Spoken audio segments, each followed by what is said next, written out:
Man, y'all already know. Y'all already know the takeover. The takeover. Caitlin Clark shutting it down once again at the Annika.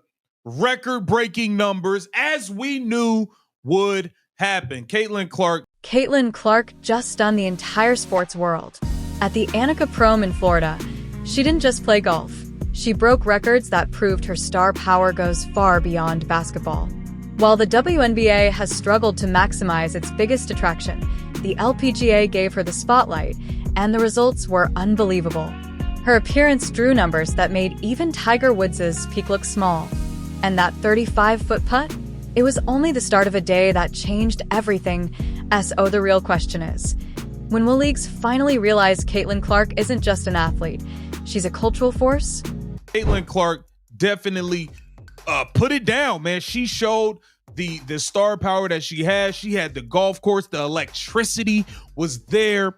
It was lit. You had everybody was going live, trying to stream the golf. Like it was a must-see event because of Caitlin. Before we break down the records Clark shattered at the Annika Prom, we need to talk about how she prepared for this moment. Greatness isn't built under bright lights. It's built in the quiet hours when no one's watching. Michael Jordan doesn't invite just anyone to Grove 23. His private course in Hobe Sound isn't a celebrity playground. It's where legends sharpen their mindset, build connections, and learn what it takes to dominate on and off the court. Jordan brought Clark into that circle for a reason. Grove 23, opened in 2019, is Jordan's idea of perfection: an elite clubhouse, a world-class practice range, and even drone-delivered refreshments. It's not a place to fix your swing. It's a place to learn how to build something bigger than yourself. Caitlin Clark took her talents to the golf course just a couple days ago, and it was a great success. It was a major story that everyone was talking about. Everyone was tuned in. And what do you know? We got to take a look at this here. This was put up by Beth Ann Nichols. It says, how big is Caitlin Clark on the LPGA? Last year, according to media data tracked by Gamebridge, there were 395 television segments that mentioned Caitlin Clark and the Annika. On the Pro-Am day alone, there were 2,693 posts on X mentioning Caitlin Clark playing in the Pro-Am that generated 241,000 engagements and 18 million impressions. Clark arrived at Grove 23 in full Nike gear, even repping her CC logo, a quiet preview of her upcoming Player Edition golf shoes. That level of detail isn't accidental. It's branding, strategy, and vision. And that's exactly what Michael Jordan wanted her to understand. Their conversations weren't about swing mechanics. They were about business, about marketing, about building a legacy that lasts decades. Jordan saw in Clark what he once saw in himself, a star whose influence stretches far beyond a single sport. Nike executives were on site too, discussing deals that could redefine her entire commercial empire, signature products, cross-sport promotions, and opportunities to turn her athletic talent into generational wealth. Jordan emphasized how true icons elevate entire leagues when given the right platform. Clark soaked it all in. She asked questions, took notes, and understood the weight of that invitation. Jordan doesn't invest in athletes who waste potential. And when he watched Clark compete on the course, her focus, her precision, her intensity, he saw the same fire that made her unstoppable in basketball. This wasn't a vacation. It was a masterclass from the man who perfected the blueprint of becoming bigger than your sport. And the lessons Clark learned at Grove 23 set the stage for what she would unleash at Pelican Golf Club days later. The Annika Prom became one of the most memorable LPGA events in years, and it wasn't just because of Caitlin Clark's golf.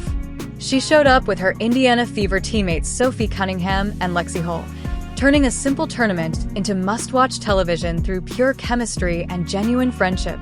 Sophie and Lexi weren't just caddies. They brought energy, humor, and the same natural connection fans love seeing on the court. Their personalities translated perfectly to the fairways, making the broadcast feel fresh and electric. The Golf Channel even gave the event major-level coverage because they knew something special was unfolding. Commentators couldn't stop talking about the trio's dynamic. Sophie embraced her caddy role with jokes and playful confidence, breaking traditional golf seriousness and giving fans a more entertaining, relatable experience. Then Sophie created a moment that could have been a disaster, but instantly turned into comedy gold. During a lighthearted swing, she accidentally hit a spectator with her drive. The crowd froze. Cameras zoomed in. Golf events don't usually include celebrity caddies drilling fans with tee shots, so the tension went sky-high in seconds. Clark handled it perfectly, yelling "man down" and turning the moment into entertainment instead of awkwardness. The fan joked that getting hit was worth it, and Sophie fired back with "says your wife," sending the entire crowd into laughter. Their chemistry was effortless. Nothing scripted, nothing forced. Just three teammates genuinely enjoying each other's company. You could see the friendship in every reaction, every joke, every shot. Lexi Hull, meanwhile, brought real golf knowledge thanks to her boyfriend's love for the sport. She actually understood course strategy and club selection better than most celebrity caddies, giving Clark real support throughout the round. Fans at the event started shouting for Cunningham and Hull to re-sign with the fever. Sophie's response was blunt and honest. "Tell them to pay us." In one sentence, she highlighted the ongoing WNBA contract issues and the reality that players want salaries that match their true value. Fans loved the honesty. Their presence showed something important.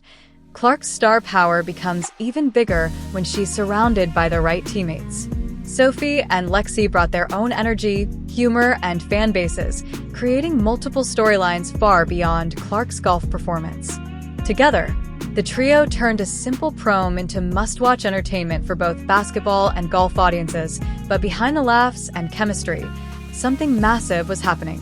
Clark's appearance didn't just boost LPGA numbers, it obliterated them. Analysts had to double-check the data because the spikes looked unreal. Gamebridge tracked 395 TV segments mentioning Clark and the Annika prom. On the prom day alone, there were 2,693 posts on X about Clark, generating 241,000 engagements and 18 million impressions. Most LPGA prom events barely register online, but this one exploded. Even the tournament's Instagram saw a 591% increase in views compared to last year. Clark didn't just play golf. She rewrote the playbook on crossover star power. The tournament's website saw a 121% jump in traffic, not a small bump, but proof that an entirely new audience discovered the LPGA because of Clark. But the real story was what happened at Pelican Golf Club itself. Attendance skyrocketed by an estimated 1,200%, a number unheard of for an LPGA prom. These events usually draw small, quiet groups. Clark's presence turned it into a full-blown spectacle. Fans screamed her name from tee to green. They chanted MVP during her putts. Security had to bring in extra staff as crowds stacked 5 rows deep behind the ropes. Parking lots filled hours before tee time. Merchandise stands sold out of Clark gear before noon. The pro shop had never seen this kind of demand for a single player during a prom. Fans even climbed trees just to get a better view. The atmosphere felt more like a Sunday major with Tiger Woods in contention than a casual charity event. And this is where the contrast with the WNBA becomes impossible to ignore. While the WNBA spent 2 seasons letting Clark get beaten down physically and treated her star power like a burden, the LPGA recognized her value instantly. They promoted the event everywhere. They made new merchandise. They scheduled meet and greets. They gave her prime tee times and paired her with fan-favorite golfers. The LPGA didn't just welcome Clark, they maximized her impact. The LPGA made sure every part of Clark's experience felt special because they understood something the WNBA still hasn't. Her presence can elevate an entire sport. Golf Channel commentators didn't shy away from the truth.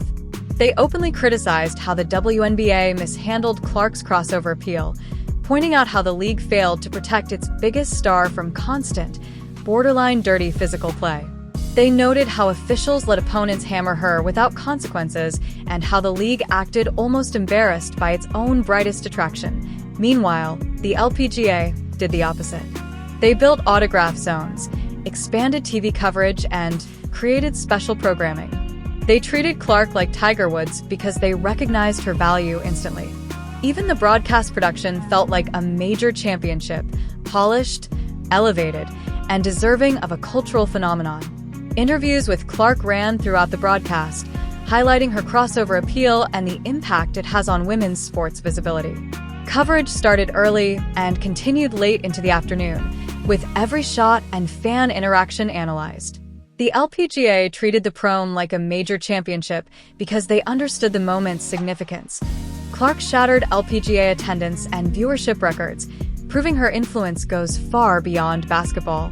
Wherever she goes, she brings new audiences, connecting with fans across sports and demographics.